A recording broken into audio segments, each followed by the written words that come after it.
Bertrand Chameroy, né le 28 janvier 1989 à Nice, est un journaliste, animateur de télévision et personnalité médiatique reconnu pour son humour, sa vivacité et sa disponibilité. Passionné de médias depuis sa jeunesse sur la Côte d'Azur, Bertrand est devenu l'un des visages les plus appréciés de la télévision française, notamment grâce à des émissions comme Touche pas à mon poste, TPMP et C'est à vous. Cependant, derrière son sourire éclatant et ses performances dynamiques se cache une histoire émouvante, faite de profonde tristesse, de secrets cachés et d'un combat acharné pour s'affirmer. La vie de Bertrand Chameroy est une mélodie entre halo et obscurité, entre succès éclatants et échecs cuisants. Cet essai détaille sa vie en 8 parties, sa plus grande tristesse, sa carrière, une fin triste, son amour et son mariage, ses secrets cachés, ses réussites, le partage de sa famille et sa fin triste, afin de dresser le portrait complet d'un homme qui a vécu, aimé et affronté les épreuves de la vie. La plus grande tristesse de Bertrand Chameroy ne résidait pas dans un événement isolé, mais dans une accumulation de traumatismes mentaux, de solitude et de pression liées à la vie sous les projecteurs. Issu d'une famille niçoise de la classe moyenne, Bertrand a grandi avec un amour pour les médias et l'art. Son père, banquier, et sa mère, institutrice, l'ont toujours encouragé à poursuivre ses rêves, mais ils plaçaient aussi de grandes attentes en lui. Fils unique d'une famille de 2 sœurs, Bertrand se sentait souvent obligé de réussir pour honorer sa famille. Cependant, son plus grand chagrin est survenu lorsque sa sœur aînée, Sophie, est décédée dans un accident de la route en 2007, alors qu'il n'avait que 18 ans. Sophie, de 5 ans son aînée, était son idole et son soutien spirituel. Étudiante en médecine prometteuse, elle a toujours encouragé Bertrand à poursuivre sa passion pour la communication et lui a inculqué la conviction qu'il pouvait tout accomplir. La mort de Sophie a été un choc immense pour toute la famille, mais pour Bertrand, elle a laissé une blessure qui ne s'est jamais refermée. Il a confié un jour que Sophie était la seule personne qui comprenait ses rêves et l'écoutait toujours parler de ses grands projets. Après sa mort, Bertrand a sombré dans la dépression, pleurant souvent seul dans sa chambre, serrant dans ses bras les photos d'eux. Cette douleur s'est aggravée lorsqu'il a réalisé qu'il n'avait pas eu l'occasion de la remercier pour tout ce qu'elle avait fait. La mort de Sophie n'était pas seulement une perte personnelle, mais aussi l'effondrement du plus grand soutien spirituel de sa vie. Pendant de nombreuses années, il a été hanté par son souvenir, rêvant souvent d'elle souriant et lui disant que tout irait bien. Mais à chaque réveil, il se sentait vide et des larmes coulaient sur ses joues. Par ailleurs, la plus grande tristesse de Bertrand était en partie liée à la pression de la célébrité. Personnalité médiatique, il était constamment scruté par le public et la presse. Les commentaires malveillants sur les réseaux sociaux, allant des critiques sur son apparence au sarcasme le qualifiant de simple blague pour Cyril Hanouna, l'ont blessé à maintes reprises. Il a confié un jour, lors d'une rare interview, qu'il y avait des jours où, lisant des commentaires négatifs, il se demandait s'il était vraiment fait pour ce secteur. Ce sentiment d'isolement face à sa propre célébrité était une tristesse persistante, un fardeau qu'il a dû porter tout au long de sa carrière. Malgré ses nombreux succès, Bertrand a toujours eu le sentiment de ne jamais être à la hauteur, une tristesse profonde qui l'a façonné.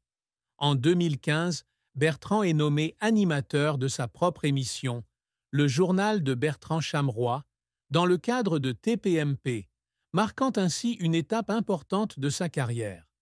Cette émission, au format mêlant actualité et humour, reçoit de nombreux éloges de la part des téléspectateurs et de la critique, contribuant à affirmer sa position non seulement comme commentateur, mais aussi comme présentateur talentueux. Ce succès lui apporte non seulement la renommée, mais aussi l'opportunité de collaborer avec d'autres grandes chaînes. En 2018, il rejoint C'est à vous sur France 5, où il devient commentateur et anime plusieurs émissions spéciales. Son style accessible et son intelligence lui permettent de conquérir le public de cette émission, réputé pour ses débats approfondis sur la culture et la politique. Outre la télévision, Bertrand s'est également essayé à la radio, animant La Nouvelle Génération sur Europe 1 depuis 2020. Il s'est également essayé à l'écriture, avec des commentaires humoristiques dans le magazine Télé Loisirs et un livre autobiographique intitulé Rire sous les projecteurs 2023, dans lequel il partage son parcours professionnel et ses difficultés personnelles. Ce livre, sans être un chef-d'œuvre littéraire, a été salué pour son honnêteté et ses anecdotes et ses captivantes sur les coulisses. Cependant, la carrière de Bertrand n'a pas toujours été de tout repos. L'un de ses plus grands revers a été son départ de TPMP en 2016, après 4 ans. Cette décision a été prise après une série de conflits avec Cyril Hanouna, qu'il considérait autrefois comme son grand frère. Bertrand a confié que la pression d'un emploi du temps chargé et les conflits internes à l'équipe de TPMP l'avaient épuisé. Après avoir quitté l'émission, il a dû faire face à des rumeurs selon lesquelles il aurait été licencié ou trahi Cyril, ce qui l'a profondément blessé. Il a raconté qu'un jour, assis dans son appartement parisien, il lisait des articles sensationnels sur lui-même et pleurait, se sentant incompris. Cet échec fut non seulement un choc professionnel, mais aussi un coup dur pour son estime de soi, le faisant douter de ses capacités. Un autre échec fut l'annulation de l'émission de radio La Nouvelle Génération sur Europe 1 en 2022, en raison de faibles audiences. Malgré les efforts considérables de Bertrand, de la préparation du contenu à l'invitation d'invités célèbres, l'émission ne pouvait rivaliser avec de grands concurrents comme RTL ou France Inter.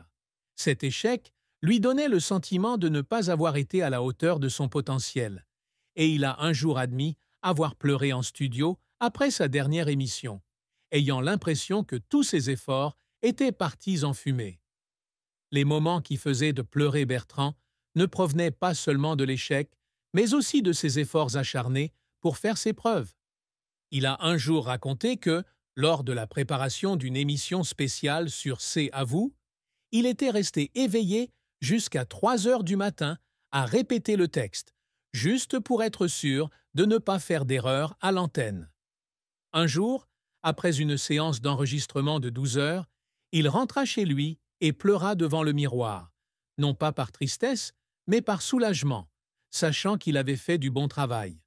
Ses larmes témoignaient de son dévouement et de sa passion, mais rappelaient aussi le prix du succès dans l'industrie du divertissement. La fin tragique de la vie de Bertrand Chameroy fut la rupture de sa relation de longue date avec Camille, sa petite amie d'université, en 2023. Après 8 ans de vie commune, le couple décida de se séparer, laissant Bertrand profondément blessé. Cette relation avait été son plus grand soutien émotionnel pendant les années difficiles de sa carrière. Camille, graphiste à Nice, fut toujours à ses côtés dans les moments les plus difficiles, de son départ de TPMP aux critiques publiques. Cependant, l'éloignement géographique, il vivait à Paris, elle à Nice, et son emploi du temps chargé les éloignèrent progressivement. Bertrand confia un jour que la rupture avait été l'un des moments les plus douloureux de sa vie. Il espérait que sa relation avec Camille mènerait à un mariage heureux et à une famille, ce qu'il avait tant désiré après des années de solitude. Lorsqu'ils décidèrent de se séparer, Bertrand sombra dans une profonde dépression, se reprochant souvent de ne pas parvenir à maintenir le bonheur. Il racontait qu'il y avait des nuits où il roulait seul dans les rues de Paris, écoutant la musique préférée de sa sœur Sophie, et pleurant, se sentant comme un échec. Cette fin n'était pas seulement une perte émotionnelle, mais aussi un rappel des sacrifices qu'il avait consentis pour réussir sa carrière. L'amour et le mariage de Bertrand Chameroy furent des moments émouvants, avec de brèves joies et de profondes tristesses. Il gardait sa vie privée secrète, mais les quelques détails révélés révélaient un homme aspirant au grand amour, mais ayant souvent du mal à entretenir des relations. Sa relation la plus marquante fut avec Camille, qu'il rencontra alors qu'ils étaient tous deux étudiants à l'université Nice-Sophia Antipolis. Ils furent rapidement attirés l'un par l'autre grâce à leur sens de l'humour et à leur point de vue similaire. Durant leurs 8 années de vie commune, Camille fut un soutien constant pour Bertrand, de ses débuts dans les médias à son ascension fulgurante à la télévision. La plus grande souffrance amoureuse de Bertrand fut le sentiment de ne pas parvenir à concilier carrière et vie personnelle. Il a confié dans son autobiographie « Rire sous les projecteurs » que ses horaires de travail entraient souvent en conflit avec ceux de Camille, lui filmant tard le soir et elle travaillant à Nice. Ces moments volés, passés ensemble, comme il les décrivait, ne suffisaient pas à entretenir une relation durable. Après leur rupture en 2023, Bertrand s'est senti coupable de ne pas passer suffisamment de temps avec sa compagne, un sentiment qu'il comparait à la douleur de la perte de sa sœur Sophie. Depuis leur rupture, Bertrand n'a pas annoncé publiquement de nouvelles relations, bien que des rumeurs aient circulé selon lesquelles il fréquenterait une collègue de France 5 en 2024. Il a refusé de confirmer ou dit confirmer